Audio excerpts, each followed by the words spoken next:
నూలు నూలులో శతాబ్దాల గౌరవం, పట్టు పరంపరకు ప్రతీక, సంప్రదాయానికి శాశ్వత చిరునామా సఖీ. నమస్కారం డాక్టర్ ప్రదీప్ జోషి గారు.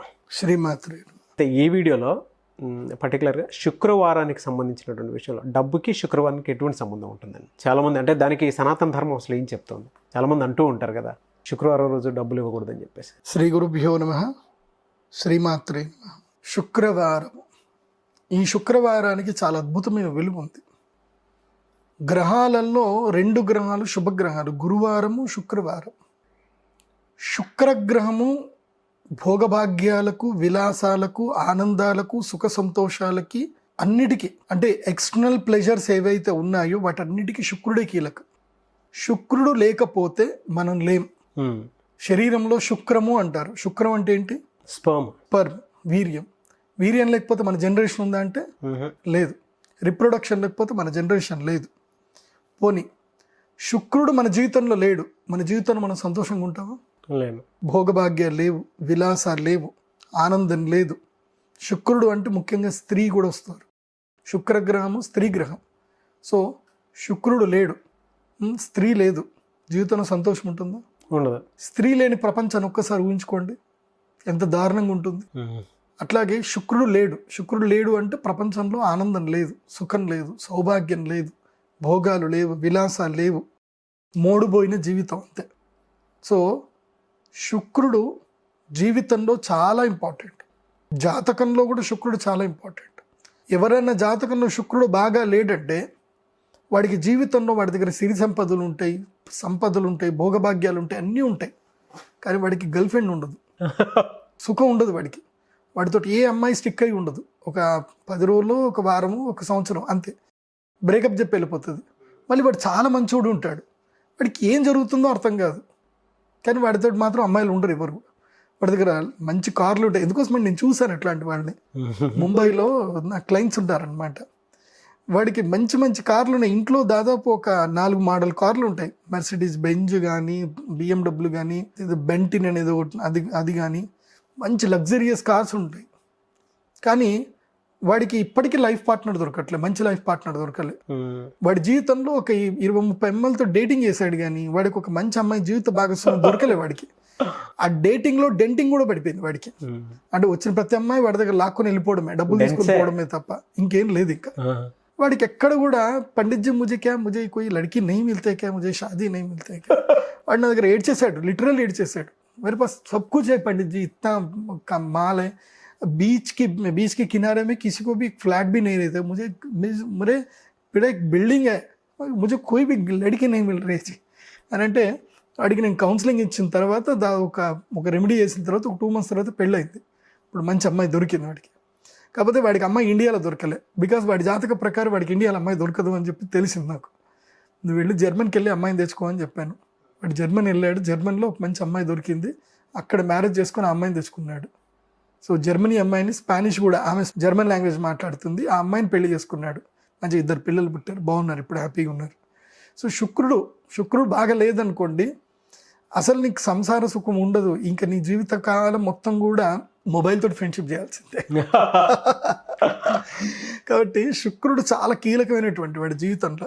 ఏది గ్రహం బాగా లేకున్నా శుక్రుడు బాగా ఉండాలి. కొంతమంది జాతకాలు నేను చూస్తాను, వాడి జాతకంలో శుక్రుడు అద్భుతంగా ఉన్నాడు. శుక్రుడు ఉన్నాడు కాబట్టి అసలు వాడిని చూస్తే మనకి ఈర్ష్య కలుగుతుంది తెలుసా. వాడికి అమ్మాయిలు స్పాన్సర్ చేస్తారు, డబ్బులు ఇస్తారు వాడికే. అరే నీకేం కావాలరా అని చెప్పి బంగారం కొనిస్తారు. వాడిని ఆడపిల్లలాగా, గర్ల్ ఫ్రెండ్ లాగా చూసుకుంటారు. వాడికి ఎక్కడ లేని డబ్బులు వస్తున్నాయి వాడికి. సో అట్లా కూడా ఉంటుంది, రాసి పెట్టింది ఉండాలి. శుక్రుడు బాగా ఉన్నాడు అనుకోండి, కలికాలంలో బాగా ఉండాల్సిన గ్రహం ఏంటంటే శుక్రుడు. అయితే శుక్రవారం రోజు వదులుకోవద్దు అని అంటారు. ఏది వదులుకోవద్దు? డబ్బులు ఇవ్వకూడదు ఎవరికి అని అంటారు. ఎందుకోసమంటే శుక్రవారం దేనికి సంకేతం అంటే భోగభాగ్యాలకు, వైభోగాలకి సంకేతం. ఓకే. అందుకోసమనే శుక్రవారం రోజు మనం ఎవ్వరికి డబ్బులు ఇవ్వకూడదు. ఇచ్చాము అని అంటే మనతో పాటు మన డబ్బులు కూడా, మన శ్రీమంతత్వం కూడా వెళ్ళిపోతుంది. ఇంకోటి కూడా గుర్తుపెట్టుకోండి, చాలా మందికి డబ్బులు ఇస్తారు.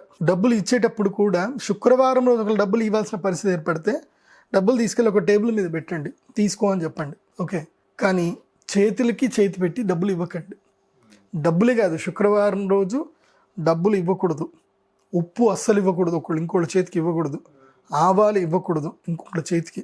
ఇలా శుక్రవారం రోజు నూనె ఇవ్వకూడదు, నెయ్యి చేతికి ఇవ్వకూడదు, పెరుగు చేతికి ఇవ్వకూడదు. ఓయమ్మ.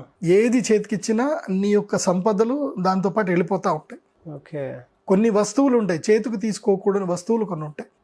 పెరుగు చేతికి తీసుకోకూడదు, నెయ్యి చేతికి తీసుకోకూడదు, నూనె, ఉప్పు, అదేవిధంగా ఆయుధాలు ఎప్పుడు కూడా ఇమ్మీడియట్లీ చేతికి ఇవ్వకూడదు. ఎందుకండి? ఎందుకు ఇవ్వకూడదు అంటే ఇప్పుడు ఉదాహరణకి కత్తి ఉంది, కత్తి ఇచ్చేటప్పుడు బై మిస్టేక్ వాడి చెయ్యి జరిగినా ఏది జరిగినా చూడకపోయినా గుచ్చుకునే అవకాశం ఉంటుంది. అది ఒకటి లాజిక్ చెప్పుకుందాం. కానీ ఇనుము ఎప్పుడు కూడా చేతికి తీసుకోకూడదు. ఇనుము చేతికి మారింది అనుకోండి, అది దరిద్రం అన్నమాట. అది వాళ్ళ దగ్గర నెగిటివ్ని నువ్వు తీసుకుంటున్నట్టు లెక్క. కాబట్టి ఇనుము చేయి ముట్టకూడదు. అందుకోసం మీరు ఎవరినైనా చూడండి, నూనె వ్యాపారము, ఇనుము వ్యాపారము, ఇసుక వ్యాపారం ఎవరైతే చేస్తారో వీళ్ళకి డబ్బులు విపరీతంగా సంపాదిస్తారేమో, కానీ ఒక తరం మాత్రమే సుఖంగా ఉంటుంది, రెండవ తరం సుఖంగా ఉండదు. ఇంకా రెండవ తరంకి ఎక్కడో ఒక దగ్గర హెల్త్ ఇష్యూస్, కాంప్లికేషన్స్ అన్నీ వస్తాయి.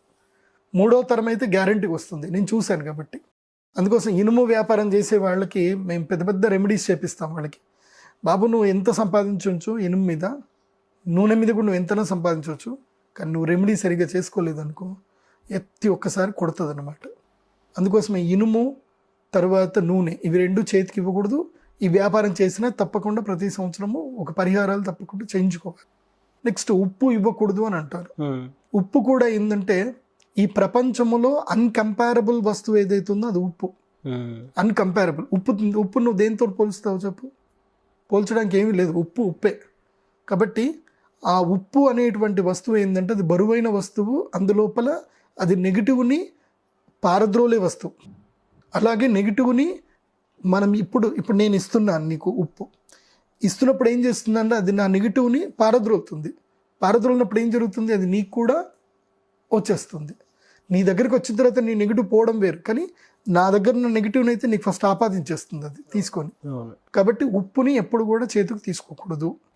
సో ఇలా నూనె కూడా తీసుకోకూడదు. నూనె అసలు నూనె అనేది ఏంటంటే నూనెని దానం తీసుకోవాలంటే ఒకప్పుడు బ్రాహ్మణులు, ఇప్పుడు కూడా ఉన్నారు చాలామంది డిమాండెడ్, నువ్వుల నూనె దానం తీసుకోవాలన్నా, నూనెని చేతికి తీసుకోవాలి అన్నా సరే నాకు 1 తులం బంగారం ఇస్తే నూనె దానం తీసుకుంటా అంటారు. ఏది 500 రూపాయల నూనెని దానం తీసుకోవడానికి 50,000 అడుగుతారు. అంటే అర్థం ఏంటి అంటే అది అంత నెగిటివ్ని ఇస్తుంది అన్నమాట. సో ఆ తీసుకునే వాడికి నెగిటివ్ ఇట్లా అంటుకుంటుంది పూర్తిగా. నూనె జిడ్డు ఎట్లాగైతే అంటుకుంటుందో అట్లా ఆ నెగిటివ్ అంత భయంకరంగా అంటుకుంటుంది. వాళ్ళు తులం బంగారం ఇచ్చినా తక్కువనే వాళ్ళకి నూనె. అట్లాగే పెరుగు చేతికి ఇవ్వకూడదు అంటారు. ఎందుకోసం అంటే పెరుగు ఎప్పుడు అరచేతిలో వేసుకోకూడదు, చేతికి ఇవ్వకూడదు. ఎందుకోసమనంటే మరణం అయిన తర్వాత, ఎప్పుడైతే గనక చనిపోయిన తర్వాత ఎవరైతే ఇంటికి వస్తారో అప్పుడు మాత్రమే పెరుగు అరచేతిలో వేస్తారు. పెరుగు అరచేతిలో వేసి నాకమంటారు. అది ఒక సంకేతం అన్నమాట. సో కాబట్టి ఇవన్నీ చాలా చిన్నవి ఉంటాయి మన సనాతన ధర్మంలో. కొన్ని మనం ఫాలో అవ్వాల్సినవి ఉంటాయి. ప్రతి దానికి ఎక్కువ లాజిక్ వెతుక్కుంటూ వెళ్ళకూడదు. పెద్దోళ్ళు చెప్పారా ఏదో ఉండే ఉంటుంది అనాలి, ప్రశాంతంగా పాటిస్తూ పోవాలి అంతే. అందుకే శుక్రవారం రోజు సిరిని విడవద్దు. శుక్రవారం రోజు ఎట్టి పరిస్థితుల్లో డబ్బులు మీరు వదులుకోకండి, ఎవరికి డబ్బులు ఇవ్వకండి, ఎవరికి అప్పులు ఇవ్వకండి. శుక్రవారము చెప్పండి శుక్రవారం కదండి, ఆదివారం రండి మాట్లాడుకుందాం, అంతే. సోమవారం రండి మాట్లాడుకుందాం, అంతే. శుక్రవారం రోజు మాత్రం డబ్బులు ఇచ్చేది లేదు. థ్యాంక్ యూ అండి. Thank you so much doctor Pradeep Joshi గారు.